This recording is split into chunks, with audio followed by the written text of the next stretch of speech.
একটি বৃত্তের মাঝ বরাবর একেবারে সোজা করে একটি দাগ দিলাম। এরপর দেখুন এখান থেকে একটি পাহাড় আঁকলাম, এখান থেকে আরেকটি পাহাড় আঁকলাম, আবার এখান থেকে একটি বড় পাহাড় আঁকলাম, এই পাশে আরেকটা ছোট পাহাড় আঁকলাম। মোট 4টি পাহাড় আঁকা হলো।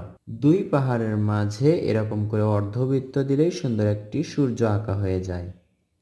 এবার দেখুন এখানে ছোট্ট একটা দাগ দিতে হবে সোজা। এরপর এখান থেকে এভাবে একটি দাগ, এখান থেকে আরও একটি দাগ একটু বাঁকা করে। এরপর দেখুন এখানে একটা সোজা দাগ, এখানে একটা সোজা দাগ, এখান থেকে একটা দাগ একটু বাঁকা করে আসবে, আবার এখান থেকে আরেকটা দাগ একটু বাঁকা হয়ে আসবে। এরপর দেখুন এর মাঝে এভাবে করে আমরা সোজা দাগ দিব। একেবারে সোজা দাগ দিচ্ছি কিন্তু আমরা। এপাশেও আমরা সোজা দাগ দিলাম। মূলত এগুলো হচ্ছে রেলিং, এটা ব্রিজের রেলিং। এর ব্রিজের মাঝে আমরা দাগ দিব সোজা করে। নদীর মাঝে একটি ব্রিজ। সূর্যের পাশে একটু পেন্সিল দিয়ে ঘষাঘষি করলাম। পাহাড়ের এক পাশ দিয়েও এভাবে আমরা ঘষাঘষি করছি। দেখুন কিভাবে, এই তো 4B পেন্সিল দিয়ে এভাবে।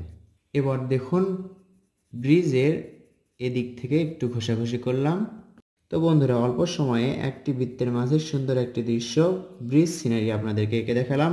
ভিডিওটি কেমন লাগলো এই মতামতটি আপনি কমেন্ট বক্সে শেয়ার করবেন, ভালো লাগলে লাইক করবেন।